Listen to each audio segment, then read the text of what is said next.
Alright, let's get our hands dirty and talk about one of the most important inventions in human history, the motor. What is a motor really? At its heart, it's a machine that turns energy, usually electrical energy, into motion. That spinning, whirring, or pushing action is what powers almost everything around us. Think about it. The fan that cools you down, the blender that makes your smoothie, the wheels on your car, they all rely on a motor to do their job. It's the workhorse of the modern world, a true unsung hero hiding inside the machines we use every single day. Without motors, our world would grind to a screeching halt, but having a motor that just goes is only half the story. The real magic, the part that makes it truly useful, is control. Imagine a car that only had one speed, full throttle. It would be useless, not to mention incredibly dangerous. Or a lift that could only go up but never down. Control is what gives a motor its purpose. It's the ability to tell it when to start, when to stop, how fast to go, and in which direction to turn. It's the difference between a wild, untamed force and a precise, reliable tool that we can build our entire civilization on. Think of it like taming a beast. An uncontrolled motor is pure, raw power, spinning wildly without any direction. It might be impressive, but it's not very helpful for delicate tasks. Control is the set of reins we put on that beast. It allows us to command that power with incredible finesse. We can make a motor spin 1,000 times a second for a high-speed drill, or turn with agonizing slowness for a clock hand. This ability to dial in the exact performance we need is what separates a simple spinning toy from a complex piece of engineering that can build a skyscraper or even explore other planets. So, the big question isn't just how does a motor work, but rather, how do we make it do what we want it to do?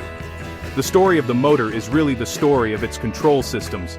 Over the last century and a half, the methods we use to command these powerful machines have undergone a mind-blowing revolution. We've moved from clunky, physical contraptions to elegant, invisible electronic signals. This journey from gears to wires is what turned the simple motor into the cornerstone of modern technology.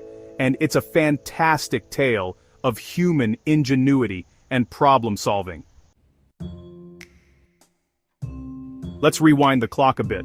In the early days of motors, especially steam engines and early combustion engines, electricity wasn't the king it is today. So, how did engineers control these powerful machines? They used what they knew best: mechanics. They built beautifully complex systems of gears, belts, levers, and cams.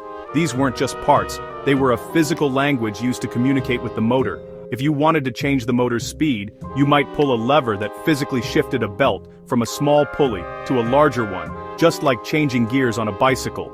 It was direct, tangible, and you could see every part of the control system working. This mechanical approach was brilliant in its own right. Think about an old-fashioned factory filled with a forest of leather belts connecting a single massive steam engine to dozens of different machines. The speed of each machine was determined by the size of the pulleys connecting it to the main drive shaft. To stop one machine, a worker would pull a long lever, which physically slid the belt onto a free-spinning idler pulley. It was a mechanical ballet of cogs and wheels. Even early cars used mechanical linkages from the throttle pedal to the engine's carburetor, physically opening a valve to let in more fuel and air. It was all about push, pull, and spin. However, this mechanical world had its limits. For one, it was incredibly complex.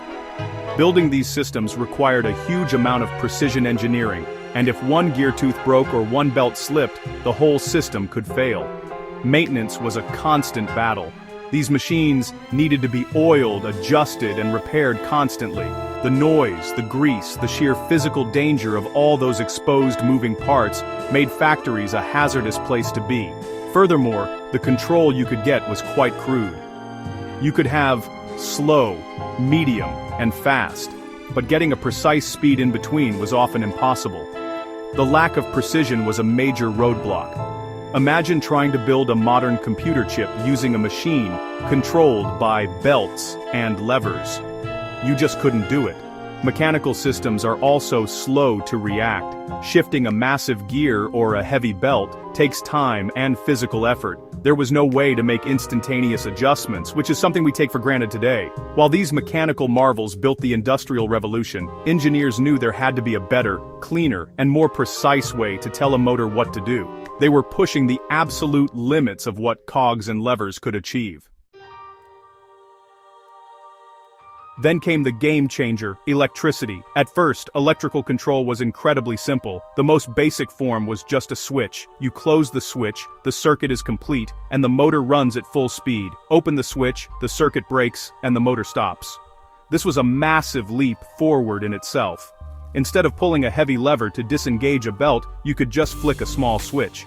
This made controlling motors safer, easier, and allowed the control to be placed far away from the motor itself, which was a huge safety improvement. No more standing right next to a dangerous, spinning machine just to turn it off. The next step in this evolution was the relay. A relay is a brilliant little device. It's a switch that is operated by an electromagnet. By sending a small, safe electrical current through the relay's coil, you could make it close a switch that controlled a much larger, more powerful current for the motor. This was the beginning of automation. Engineers could now build simple logic circuits. For example, a float switch in a water tank could use a tiny current to activate a relay, which in turn would switch on a powerful pump motor when the water level got too low. This was a machine making a decision on its own, without a human pulling a lever. From relays, the journey into electronics began. First came vacuum tubes, and then the revolutionary invention of the transistor. These solid-state components were like microscopic, lightning-fast relays with no moving parts. They could switch on and off thousands, then millions, of times per second. This opened the door to much more sophisticated control. Instead of just on and off, engineers could now use techniques like pulse width modulation, or PWM. This involves switching the motor on and off incredibly quickly, and by varying how long it stays on versus off, you can precisely control its speed. It's like tapping the accelerator pedal in a car very fast to maintain a certain speed. This shift to electronic circuits was profound. The bulky, greasy, and noisy mechanical systems were replaced by small, silent, and reliable circuit boards. A complex sequence of operations that might have required a room full of cams and gears could now be programmed into a small electronic controller. This meant that motor control was no longer just about hardware. It became about software.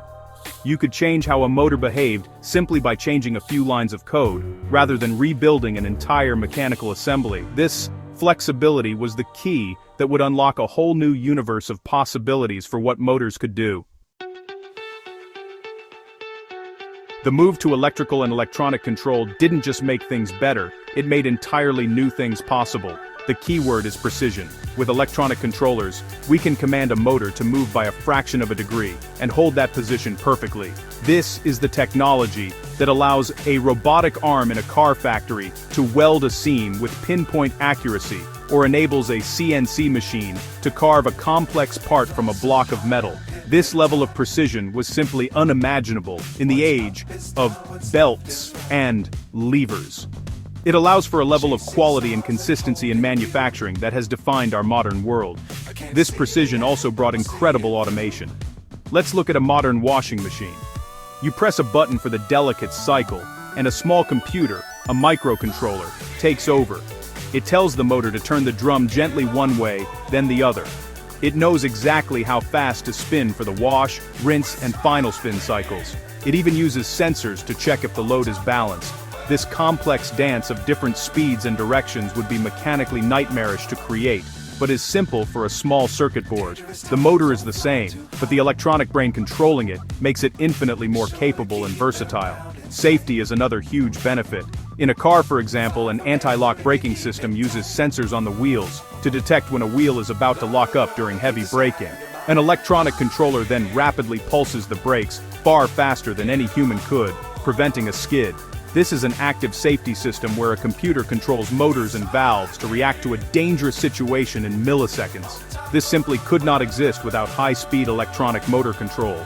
The same principles apply in industry, where electronic systems can shut down a machine instantly if a safety guard is open, protecting workers from harm.